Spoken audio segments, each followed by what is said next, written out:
আজ সন্ধ্যায় উদ্বোধন হয়ে গেল ৪৪তম আগরতলা বইমেলার। হাপানিয়ান আন্তর্জাতিক মেলা প্রাঙ্গণে বসেছে বইমেলার আসর। মেলার উদ্বোধক ছিলেন মুখ্যমন্ত্রী ডক্টর মানিক সাহা। আজকের এই উদ্বোধনী মঞ্চ নামাঙ্কিত করা হয়েছে সাহিত্য সম্রাট বঙ্কিমচন্দ্র চট্টোপাধ্যায়ের নামে। মেলা চলবে ১৪ই জানুয়ারি পর্যন্ত। মেলা উদ্বোধন করে বক্তব্য রাখতে গিয়ে মুখ্যমন্ত্রী ডক্টর মানিক সাহা বই পড়ার প্রতি আগ্রহ বৃদ্ধির ওপর জোরালো আহ্বান জানিয়েছেন। বই হল মানুষের জ্ঞানের পরিধিকে বিস্তৃত করার অন্যতম উপাদান।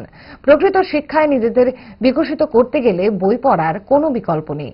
এদিনের উদ্বোধনী সভামঞ্চে মুখ্যমন্ত্রীর সঙ্গে উপস্থিত ছিলেন রাজ্য বিধানসভার উপাধ্যক্ষ রামপ্রসাদ পাল, বিধায়ক দীপক মজুমদার, বিধায়িকা মীনারানী সরকার, রাজ্য তথ্য অধিকর্তা বিম্বিসার ভট্টাচার্য সহ অন্যান্য আমন্ত্রিত অভ্যাগত অতিথিরা। লেখকের সে অনুকরণ করতে পারবে না, সেও কিন্তু যখন পড়বে তখন ওনার কাছেও বলবে যে এইভাবেও চিন্তা করা যায়, এইভাবেও ভাবা যায়, এইভাবেও একটা সমাজের দর্পণ হিসাবে কাজ করা যায়, সমাজের কাছে একটা মেসেজ দেওয়া যায়। সেটা কিন্তু পড়লে বোঝা যায়। পাঠ্য বই তো থাকবেই, পাঠ্য বইয়ের তো গতানুগতিক থাকবে, তারপর তার বাইরেও আউট অফ দ্য বক্স এত বই আছে যে বলা যায় না। এবং এই বইগুলো কিন্তু আলটিমেটলি যেটা স্বামী বিবেকানন্দজি বলেছেন যে সারা পৃথিবীর যদি আমরা লাইব্রেরি আমরা খুঁজি এবং সেগুলো যদি একসাথে আমরা কালেক্ট করি, নিজের ব্রেইনের মধ্যে যে লাইব্রেরি আছে সেটা কিন্তু কম পড়বে।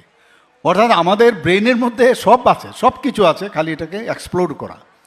এবং এক্সপ্লোর করার জন্য যে পরিবেশ দরকার, যে চিন্তাভাবনা দরকার, যে জ্ঞানের দরকার, এবং ডেইলি যে পড়াশোনা করা, রিডিং, এবং এর মধ্যে যে অভ্যাস করা, তাতে করে কিন্তু নিজেকে খুঁজে পাওয়া যায়। নিজের ভিতরে যেগুলো আছে, নিজের মাথায় যেগুলো আছে, মস্তিষ্কের ভিতর যেগুলো আছে, সেগুলো আরও স্ক্যানিং হয়ে প্রসেস হয়ে সুন্দরভাবে সেগুলো আমরা মানুষের সামনে আমরা সেগুলো প্রস্তুত করতে পারি।